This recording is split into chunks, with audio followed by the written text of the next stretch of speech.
Magandang araw, panibagong araw at ngayong araw samahan niyo ako sa aking biyahe papasok sa trabaho. Alas 8 pa lang, tahimik pa ang paligid, pero handa na ang Falcon X400 para sa isang panibagong adventure. Laging safety first, bago umalis, siguradong kumpleto ang gear, helmet, jacket at gloves. Mukhang maganda ang panahon ngayon, kaya mukhang smooth ride tayo. Isa sa mga paborito kong parte ng araw ko, yung pag-start ng Falcon X400. Yung tunog ng makina, para kang binibigyan ng energy. Nagigising ang buong katawang lupa ko.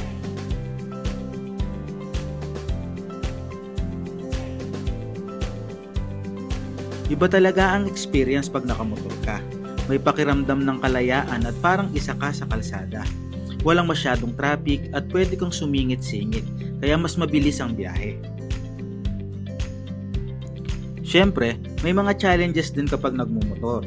May mga sasakyan na hindi nagbibigay ng tamang espasyo at mga intersection na kailangan mong talagang tutukan. Pero kasama yan sa saya ng pagmumotor. May kakaibang feeling ng kalmado habang nagmumotor. Yung tunog ng makina, malamig na hangin at mabilis na pagpalit ng mga tanawin. Parang therapy na rin. Nakakabawas ng stress at ready ka na para sa buong araw.